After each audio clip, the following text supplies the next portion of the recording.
Welcome to another installment of the Fragments of Silicon Reviews. I'm pleased to say that things are back to normal this week. So, chances are likely that things are not going to be what they were last week, let's just say. And speaking of which, our first game is Sakuranomori Dreamers. We were supposed to review this last week. That didn't take because of unassailable audio problems. Mm-hmm. So here it is, starting us off this week.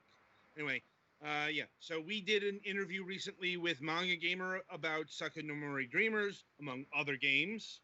This is a visual novel that is what they do, but it's a visual novel that is half, let's say, dating sim, half horror investigation. Mm-hmm. Bit of an odd mix. And it should be noted, this is less teenage slasher film kind of horror and more very disturbing subject matter type of horror. Like, they will warn you about some of the stuff that they will cover, like, cannibalism. Like, the first chapter is about dealing with a cannibalistic cook. Yep. That's the kind of thing you're getting into with this. So, obviously, buyer beware in that case. Yeah.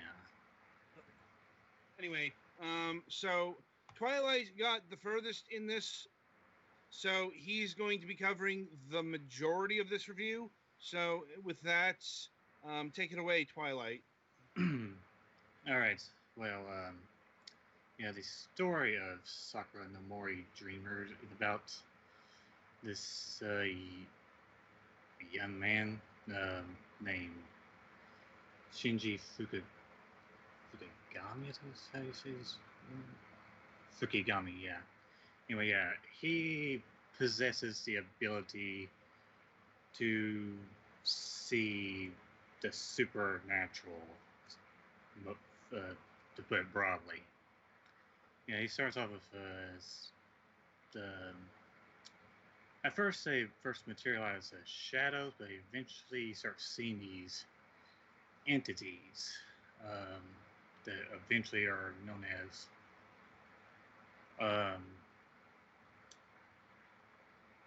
Bodak or something like that.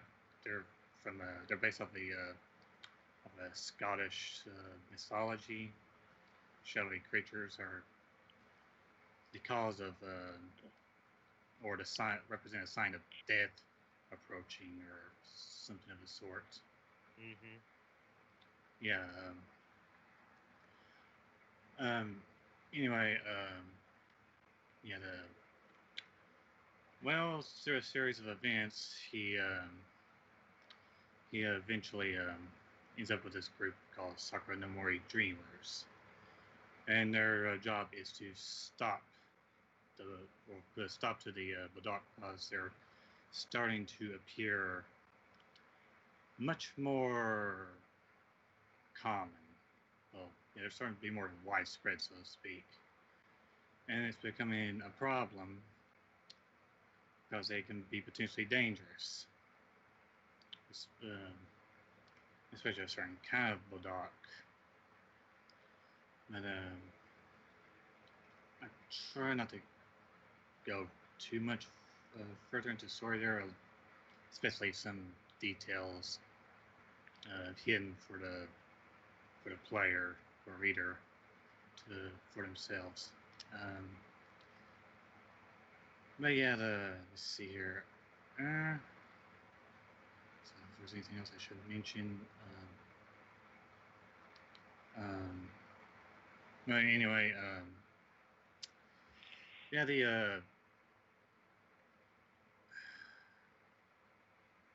I start? As we were talking about before,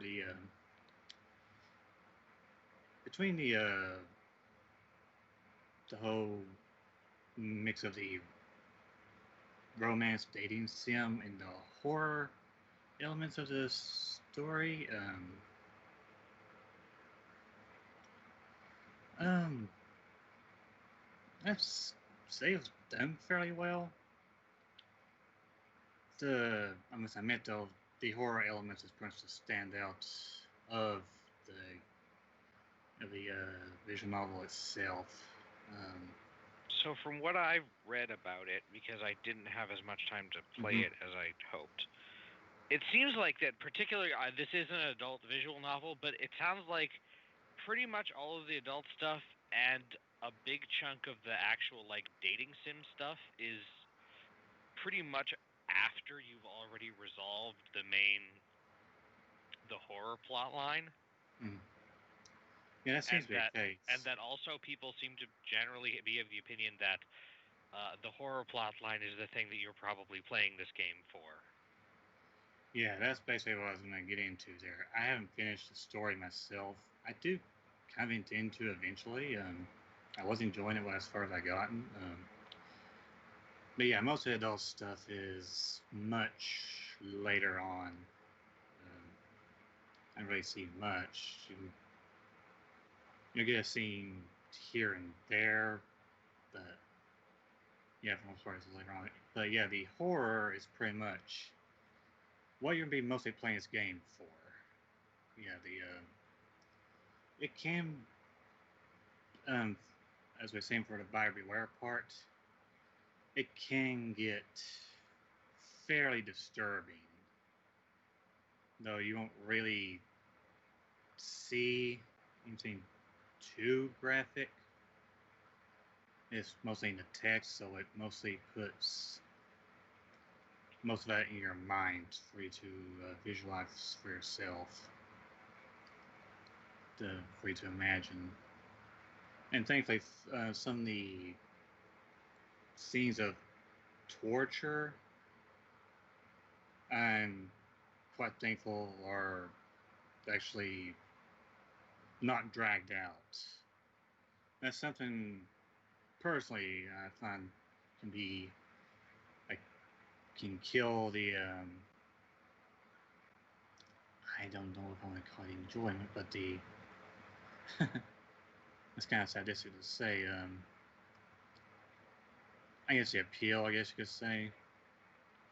Sure there's a right word for it either, but it can kill the whole. I don't really know what's the best way to put this is, but yeah, it can get ridiculous. I guess would be the best way to put it. If you drag any such scenes of torture or horror in general out for too long, it feels like you'll be going on into grim dark territory then, and grim dark done poorly can be bad, so to speak. It can be hard to read. Yeah, it can either get hard to read because you'll either be like, just get it over with, or like this is just getting to the point where it's just silly. Yeah. I suppose we should talk about what the Sakuranomori Dreamers are. Like, yeah, and that title is astonishingly literal, because so the way you fight the creatures, or at least some of the creatures, there's this whole distinction about the things are called Bodach, if I'm remembering. Bodak. Yeah. In Pathfinder, it's spelled with a K, and it's this like ghost thingy with like black smoke coming out of its eye holes where it doesn't have eyes, and they're stupid and awful and give you negative levels. The Bodachs in this are much more Giger inspired. Like, yeah, they're they're less smoke and they're more slime. Like they're very goopy in their design. Yeah, they're like a really goopy xenomorph, I guess the best way to describe them.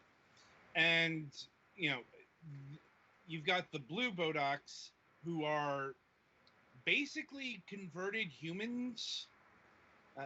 There's this whole legend about how that process takes place, but the ones they're like mostly harmless, I guess. Like They're the harmless ones that, to a degree. yeah, the ones that the dreamers are worried about are the red Bodocs. Mm-hmm. They're the ones that cause humans to do bad things, which in turn create more Bodocs. Like, and you can't fight them in the real world. You have to go into the dream world. Hence, that's the dreamer part, and the whole Sakuranomori. That's the town. That's the area. This whole thing takes place in. So, it's local ghost fighting squad or spirit fighting squad, something like that. Yeah, and granted, none of that is like gameplay. Like, it's all narrative. It seems to me like it might be like an interesting thing to actually have gameplay of, but it does seem a visual novel, so there we are. Well, it's also a visual novel that focuses on dates, and fucking that's where the visual novel gameplay went. Less concerned about how the horror storyline resolves, and more which girl are you going to end up with, because that's more this company's Moonstone's bread and butter, for what I understand. Yeah. Anyway, continuing onward, Twilight. Yeah. Anyway, yeah. So where was I here? I guess. Yeah, I was talking about the atmosphere before, and I guess enough covering that. Well, anyway, I guess we can talk about the characters. Yeah, like the main character himself, Shinji. I could say he's one of the better main protagonists to read the story from the perspective of. It's surprising that he got a full face. Like, you don't see it too often, but he's got more defined features than your average visual novel protagonist. Yeah. Like, usually you don't see the eyes. Yeah, that is very true. Yes, this, at least from my personal experience, it seems like main protagonists with faces seem to be a lot more common these days. Back then, and with older visual novels, yeah, at best you'll just see their mouth and their hair be covering their eyes, and that'll be about it. But yeah, he's also more distinct in appearance as well. Most visual novel protagonists, from I recall, usually have much more wild hair, yet Shinji's is much more neatly done. Sometimes they're neat, sometimes they're wild. But from what I think I remember seeing, his is fairly in between normal. Yeah, somewhere in between there. I guess would be more appropriate. Still kind of messy looking, but not all over the place. But yeah, Shinji, personality-wise, he seems to have much more agency than most protagonists do. He's actually going out of his way to do the things he does, so to speak. This whole solving the mystery of the Bodak. Well, not just that, but he's also dealing with he's dealing with a human serial killer called the Joker. Yeah, I was debating whether or not to bring him up. Yeah. Because originality is not cool. I'm like, well, he's not the Joker. It's more. Yeah, but that's not even the only time that name has been used. I know. I'm just saying he's not Batman Joker. Yeah. But I think Shin Megami Tensei 2 had a serial killer or something named Joker. Certainly he's one of the villains. There are plenty of them. A guy wears a paper bag over his head. This one actually wears a paper bag over his head too, I believe, if I recall correctly. And this is important.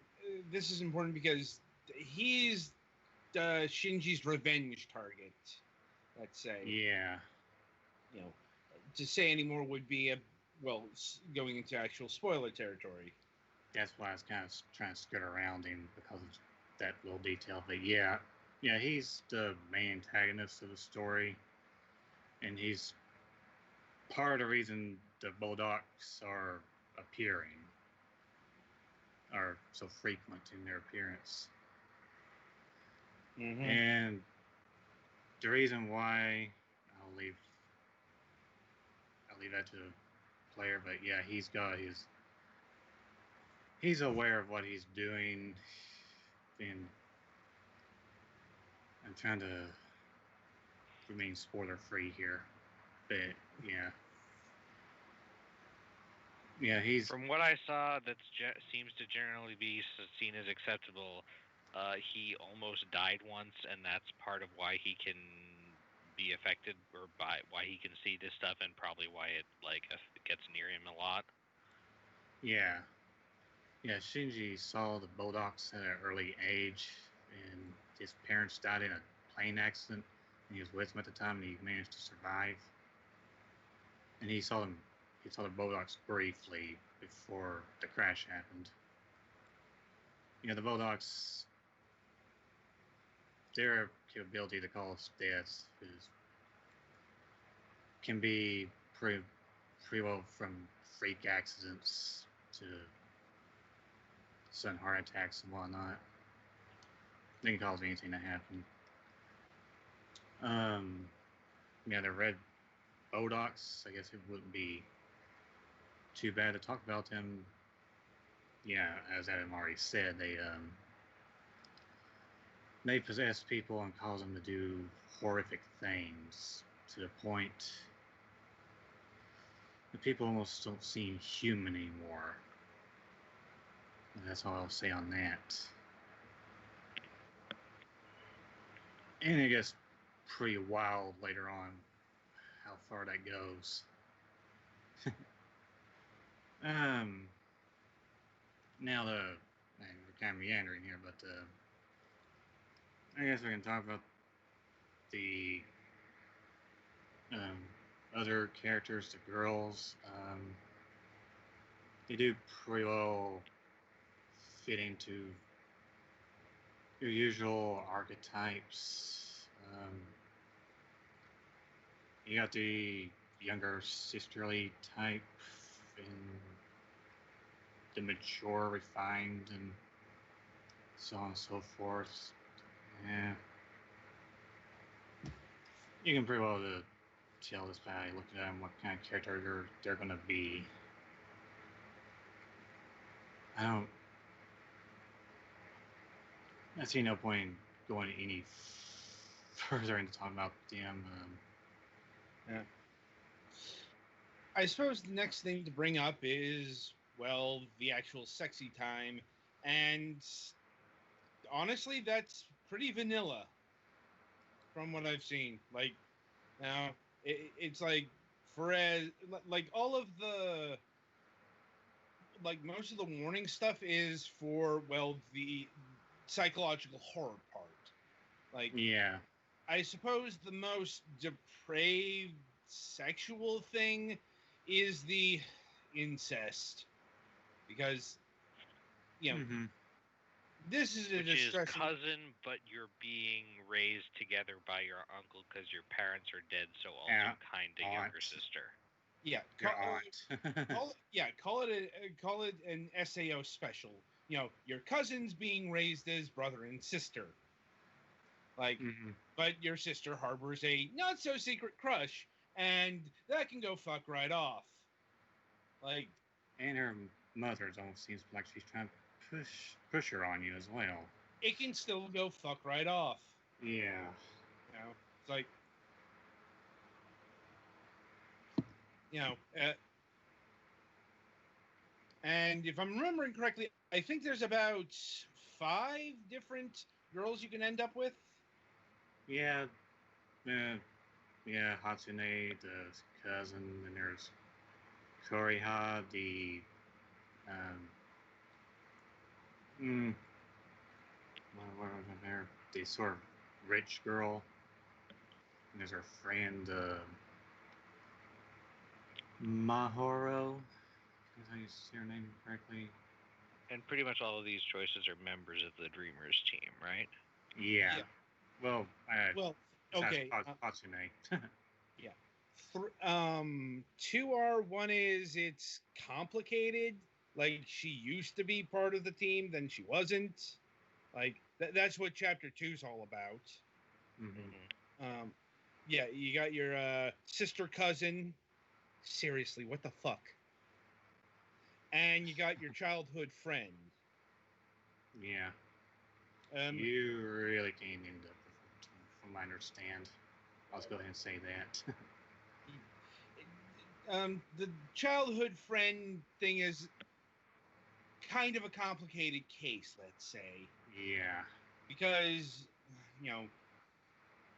things happen. I can't really say more than that because it's really, it's not just like a really important part of, it's probably like the crux of this whole deal. And it's kind of it's a kind of problem thing as well, but once again, the limitations of spoilers. But anyway, so yeah, in terms of like actual sex, actual fucking, it's pretty vanilla. Like, I mean, it's, I'm looking at some of the scenes on manga, like they got it censored, but pretty, they're pretty well rendered. Like, yeah, there's no particular fetish being involved from what I've seen.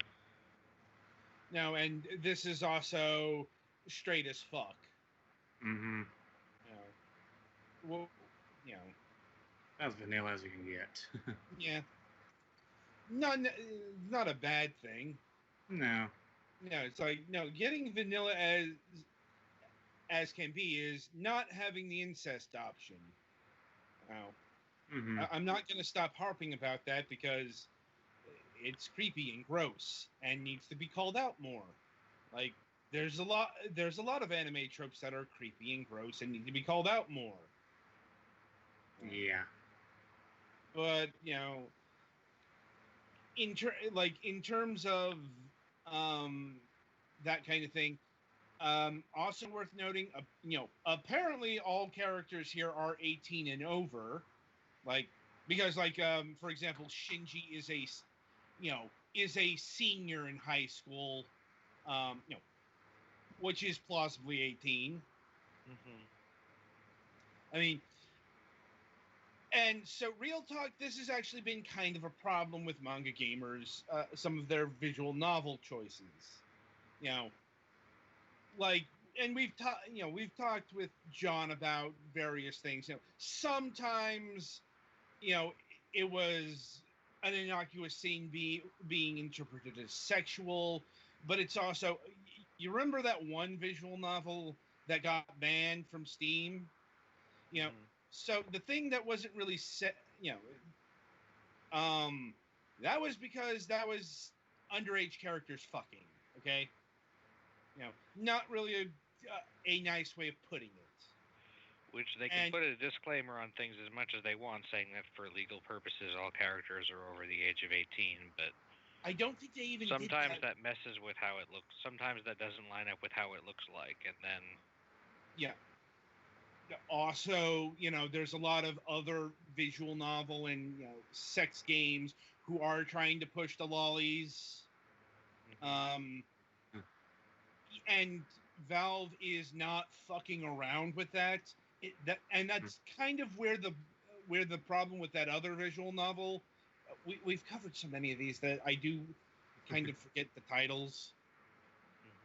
But, the one that was all ages, but, had some nude bathing, because that's a thing in Japanese culture. Mm-hmm. It's like they see that kind of thing as a lot less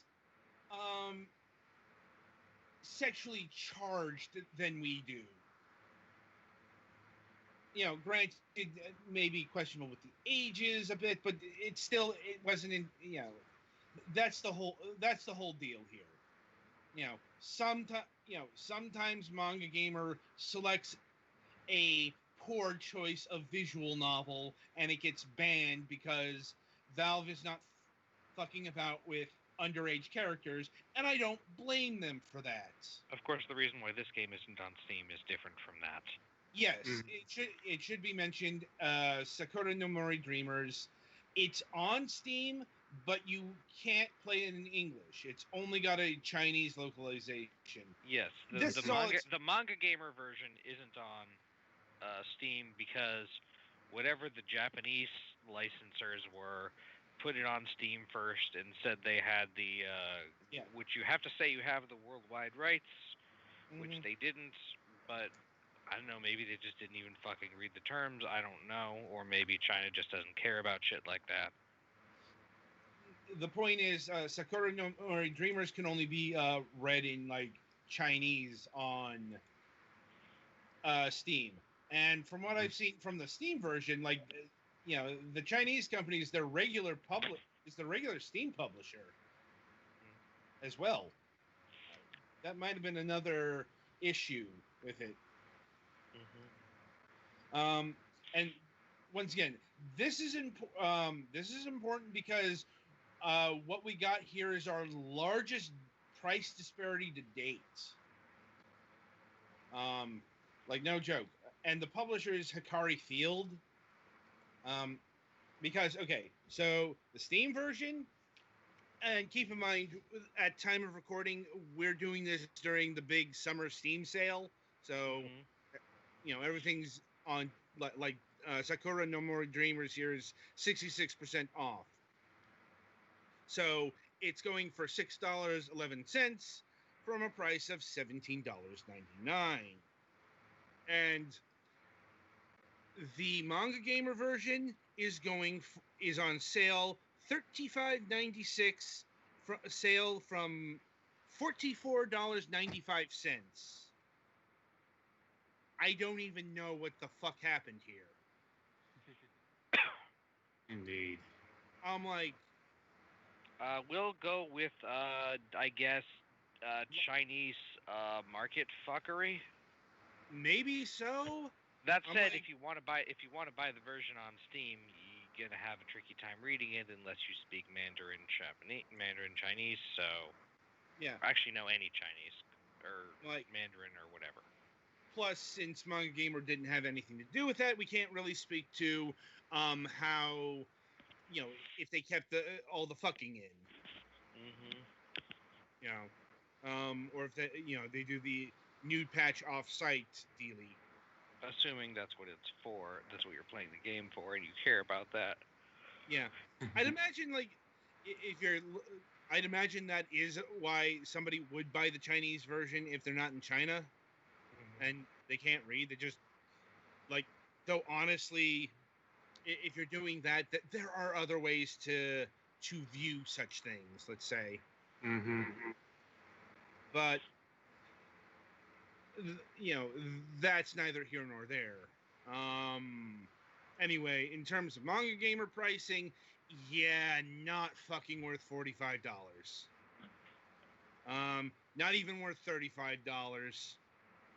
But I don't know if that's because of the voice cast. It didn't seem to be. Usually, granted, yes, this is a fully voiced visual novel, but I don't recall I don't recall John mentioning any celebrity or well-known voice actors in this, which is usually a reason why things get jacked up.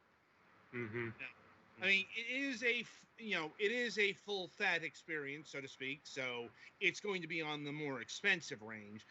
But I think $45 is about the most expensive visual novel we've reviewed on the show.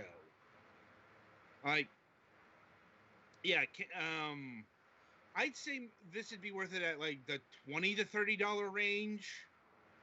35 to fucking 45? No. Can't go. Unless you're like really into the psychological horror aspect, you know, like that's really the defining feature here. That's the thing that really sets this game apart from any other like visual novel we played, because in terms of the dating sim, the romance, the sex, we have played plenty of visual novels that offer that at a much cheaper price. There's nothing. For what it's worth, the art and the audio stuff and the writing in this are pretty good, but not like 2/3 of a full price AAA game good, probably. Yeah, it's like once again, it's still kind of hard to justify $45 for that. And it's not going like full romance sim either. It's not like, say, what was it, like the Capo 3, one of the ones that we reviewed, that was full on, you are trying to romance somebody, and everything centers around that. This is that works for the most part, but you're probably still going to be kind of disconnected with the cutesy art style and the more hardcore horror elements, either in visual or in text. Yeah, it should be mentioned that the designs of some of the monsters can be pretty horrific. And it's a shame because I have to like this. I liked the I like the psychological horror stuff. Definitely. At least one other RPG, or at least one review of this, that I read suggested that if you're going to play it, you might just want to stop after the common arc is over before you actually bother with any of the root stuff. I could see it. Once again, in terms of sex, there are so many other choices for visual novels. Like it's a regular fucking cottage industry, literally. And like the character designs on this don't super stand out. No, like I've seen worse. But yeah, they're fine. If they were terrible, they would also stand out from that. They're just good, but not like anything particularly. Everybody's gonna have some favorite waifu, but the art style here doesn't really stand out amazingly to me. It's just good quality. And if this is the kind of thing that's pushing buttons, pushing horny buttons, you probably already bought it. Yeah, that's usually how that works. Like, especially when it comes to, sex things. As if Mac were here, he'd be able to attest to it. That. Well, that's where he fucking makes his money. Yeah. It's not on the regular stuff that he does. Oh no. Anyway, but yeah, it's like overall, it's a mixed bag. Yeah. And just ultimately, as a visual novel, it's got some nice ideas. But that price, I just keep coming back to, like, good God, did I ever spend $45 on this? Like, no. Yeah. Like, even $35 is going. I'm like, no, like, and once again, like, you can't get this. It's good enough to be worth like maybe 30. That's about the most I would go for. Like, this is just like this is just overpriced. Now, the Chinese version can't really speak to because, yeah, you can buy it for cheaper, but, you know, you kind of have to know Mandarin. Yep. And, well, let's see, anything else to mention, or... Yeah. We didn't get into the music. I'll be honest, I muted this because I didn't know, when the sex scenes were coming. Yeah, I think the music and the voice acting are serviceable. I thought the music was all right. Yeah. Yeah, I personally thought the music was pretty good. It's also, did it have good music for like the dramatic parts too? Yeah, for the horror moments and such. Yeah, it worked really well actually. Yeah. Sound effects too. It's also like visual novels a lot of visual novels only have like maybe 20 tracks, and if they're long, they'll start repeating, and it's just I'll go listen to some other music at a certain point. Mm-hmm. Never bother turning it back on. But yeah, and overall production values, they were like, it had a CG opening, but it like no actual animation in it. Mm-hmm. That level, which is more than some visual novels, less than others. Mm-hmm. I'd say this was better done than most of them. Mm-hmm. Yeah, it's still on the higher end. It's just it's not like, say, Supapara, which is still baffling in its production values. Like, it's some of the lightest things we've ever covered here, but I'm just like, you should not be looking this good, yet you do. So anyway, I'm going for the effort at least. Yeah. But yeah, no. In the end, though, as we were saying, this is what if you like horror games, this is what you honestly should be playing it for. Yeah. I mean, all right. Horror stories, yeah. Anyway. All right. So, yeah, that'll about do it for Sakuranomori Dreamers. Be sure to tune in after the break, as we'll be reviewing Thunderpaw.